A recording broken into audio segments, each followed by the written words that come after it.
Hey, if you've been here before, welcome back. If you're new to my space, my name is Hedy Shaw. I'm a body worker and a mindfulness teacher, and I support humans to break free from the construct of today's society to create their unconditioned lives. So they can turn setbacks into strength, experience greater vitality, creativity, and trust in their bodies.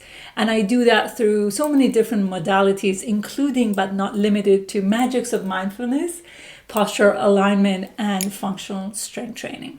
In today's video, I want to share 5 things to remember before you set new goals and intentions for the new year, especially for those of you who feel like you're in a dilemma. You don't know, should I set new goals for the new year or I shouldn't?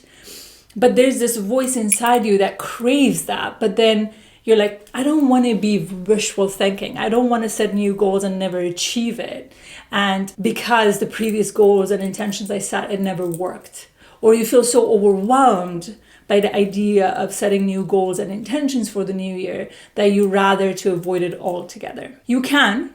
Setting new intentions and new goals is just an invitation.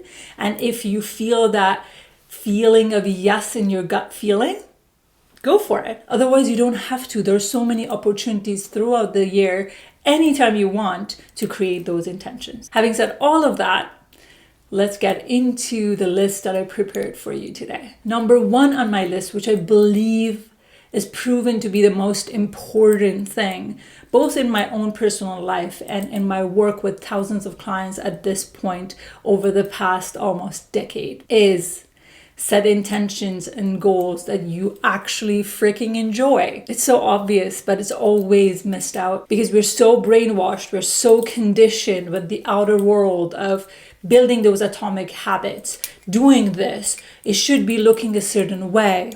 And we don't get to have fun doing it because what? Habits should be torturous. It should feel like we are being punished for the reward at the end. What if it doesn't have to be like that? What if you can choose intentions, goals that makes you feel good, allow you to enjoy yourself and have a little bit more fun? And also recognizing there are certain habits. For example, I've been exercising for many years. Around the colder season, I don't really enjoy passionately waking up in the morning and be like, I'm so ready to exercise. No, it's cold. I don't want to exercise. I want to stay in bed. But there are ways you can go about finding things that you actually enjoy. For example, when I go to the gym in the cold season, I love when I come out and feel that cold air on my skin and that energy that I feel when the weather is still dark. And I know the difference between when I don't do that and how the darkness of the air and the darkness of the weather is just really bring me down.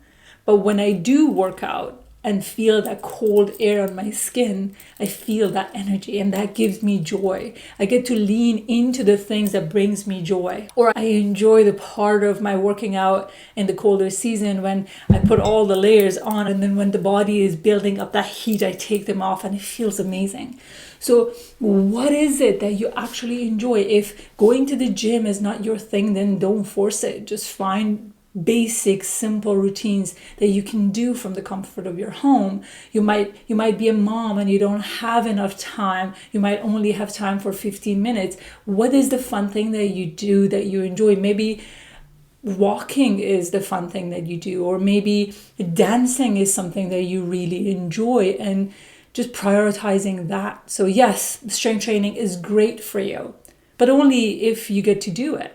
If strength training is not something that you want to focus on, great, focus on something else, but keep the body moving and focusing on the things that you actually enjoy. If waking up early in the morning, there's nothing about it that you freaking enjoy, why would you do that? Why not lean into the pattern that your body naturally do enjoy, right? For me, I love mornings, like the darkness of the morning, waking up, it just feels great.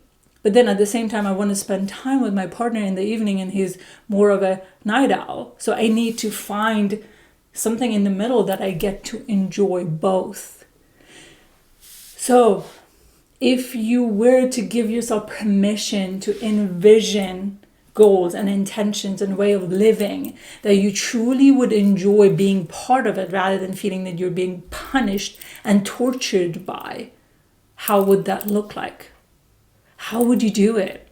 Just giving yourself that permission to sit for a second, free from the robotic way of looking at habits and routines, and focusing on what brings you joy. How can you envision this life that you get to freaking enjoy living it, rather than feeling that every day that you need to go for a war because you're prepping for all these things that you should be doing and you don't want to do it. The second thing is thinking about the vision for your life and how all the intentions and the goals that you have fit into the puzzle of your life. I think so many times people set unrealistic goals for their life because their goals around their health, nutrition, exercise is in opposition with the vision that they have for their life. If family and celebration and having parties and having parents around is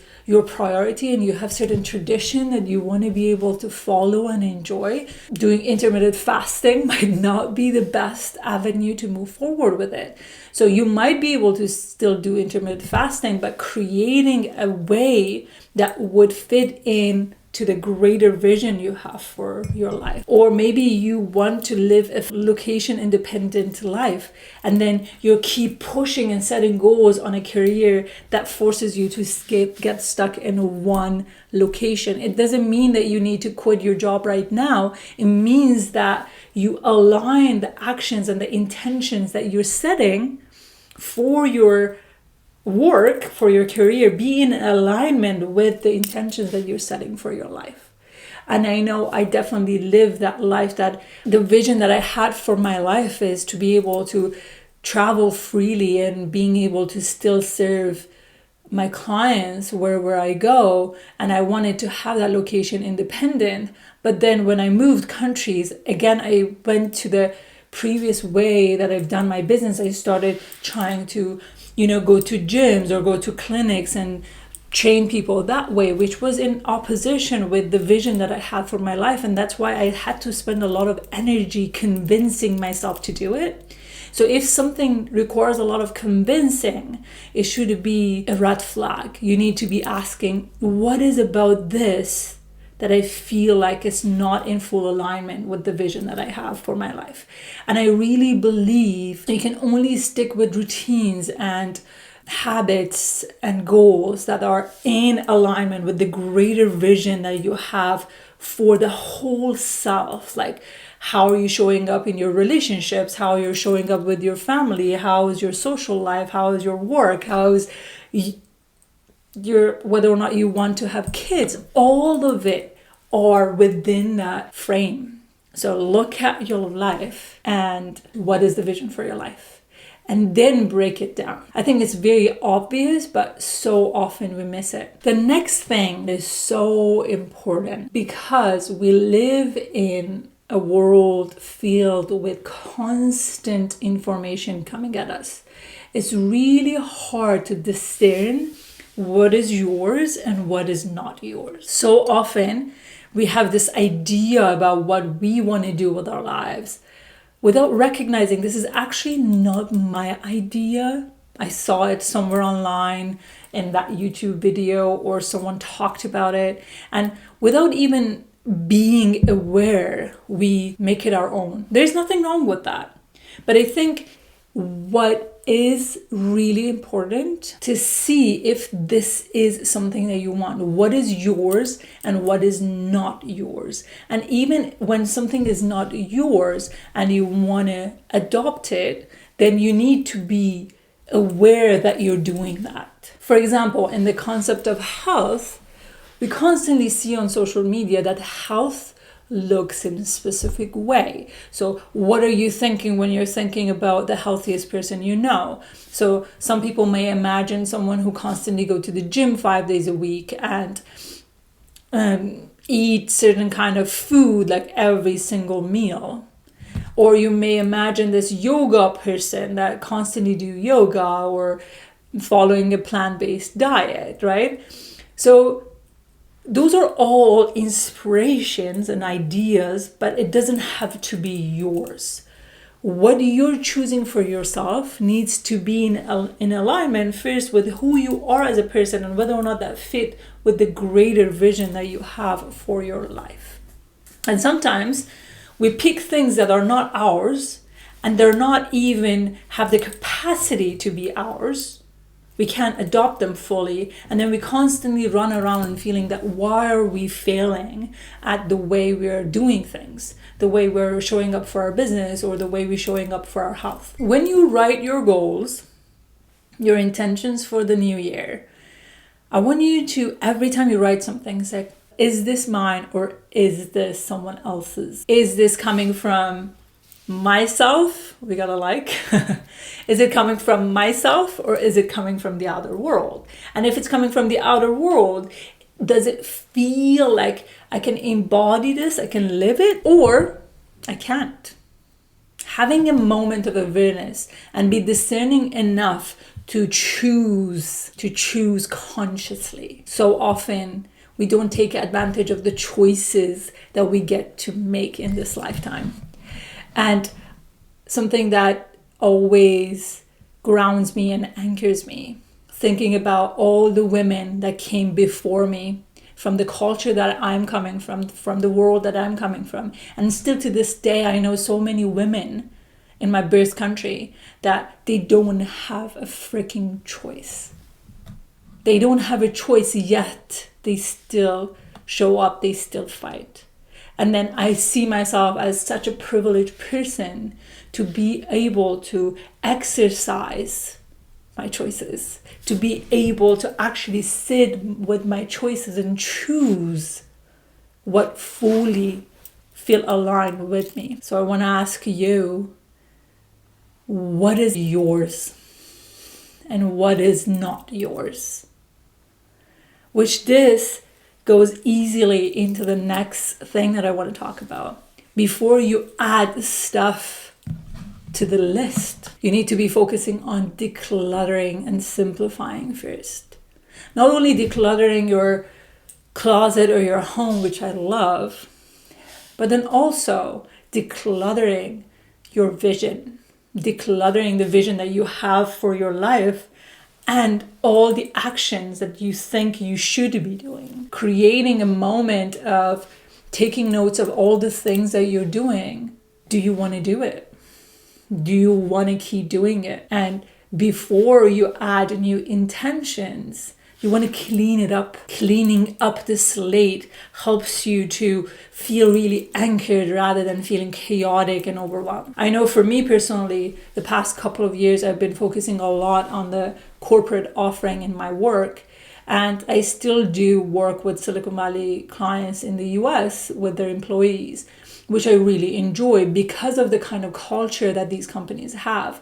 But in the UK, I tried to build my corporate well-being offering, and I felt like it wasn't my place necessarily, and I kept trying to almost force it to work. It was a great experience. I learned so much.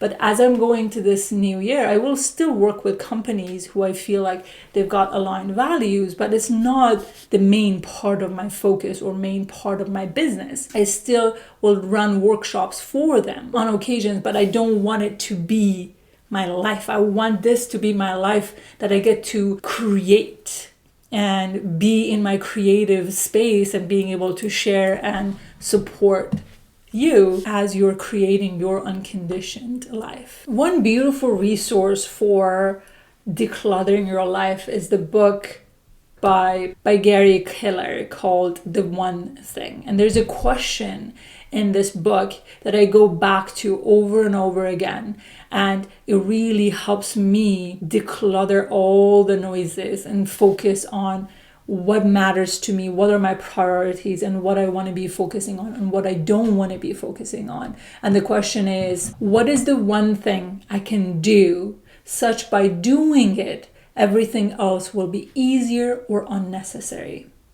What is the one thing I can do such that by doing it, everything else will be easier or unnecessary? We live in a world that we constantly feel like we need to add more, but the truth is we need less, a lot less, a lot less. The last thing that I feel like is super important when you set your intention and goals is making sure that you're not setting them from the mind. You're setting them up as a whole body, mind, soul. And in order for us to do that, we need to become more and more embodied. In this day and age, mind is being put on a pedestal, and we discredit our ability, our body's ability to know and give us the instincts and the intuition that we need to choose what works for us and what doesn't work for us. And there are so many ways that you can practice embodiment in your life. And I will share a few things here that extremely helped me out. And some of them might be a little bit unconventional, but we are committed to living in unconditioned lives, and I am all about sharing them. Number one, breath work. Any form of breath work can be insanely powerful. And I personally love conscious connected breath work, and I've been doing that for many years now. I do it at least once a week on Sundays before I set into a new week. As much as I love conscious connected breath work, it might not be for everybody. You just need to know where you're at. There are other breathing practices that you can start from so you can build capacity in your nervous system, because conscious connected breath work is pretty much stress-induced experience that through that stress, you start moving past some of the mind's blocks or subconscious programmings, which can be insanely powerful, yet depends on where you are in your life, and you might need to do other somatic work and breathing practices to get to the point that you can do conscious connected breath. And I love videos by Breathe with Sandy on YouTube. I love the content that he puts out in the world. I highly recommend checking them out. The second thing is any form of movement. Would it be a walk, a dance session, strength training session, as long as the focus is being in the body, staying connected to the breath, it can be insanely powerful to get out of the head and stay in the body. So what you can do before setting your goals for the new year, maybe you can go for a long walk or you can dance it out. The other thing that can be a little bit controversial, and I don't think I publicly talked about it until this moment, is pleasure practices. Being able to have practices, especially for women, this is insanely important. I think as women, we're so disconnected from our sexuality, sensual expression, and having practices that you do, maybe masturbations or doing some touch practice, so then you can really feel your body and connecting to the part of you that knows desire. And in the book Pussy by Mama Gina, which I highly recommend to every woman to read it, women are desire driven than goal driven. I think as women, having enjoyment as your compass can be insanely helpful to set goals, especially for women. I think for everybody, but especially for women, because you get to tap into your desires rather than doing it from an intellectual place. So what feels good? What allows my body to relax? Or what makes me feel like myself in the mirror? I'm adorning myself. I'm cherishing myself. I'm celebrating myself. What brings you that feeling? These are some of the things that I want you to remember before you set goals. And if you're on the verge and you don't know if you want to do it or not, listen to yourself. Would you enjoy doing it? Is there a part of you that enjoy doing it? If the answer is yes, go for it. If the answer is no, good. So there is plenty of time to do it. Please take all the shame and the guilt out of setting your goals, because I really believe that setting our intentions and our goals is a way of fine-tuning our connection to our intuition. For example, last year, a lot of business goals that I set didn't happen But now upon reflection, going back, because now I can see the difference, how it actually went, where my priorities were than what my intentions were. So there was a gap. So those intentions, even though they didn't work, now I can clearly see the gap that exists. And that shows me the redirection that I need as I'm stepping into this year.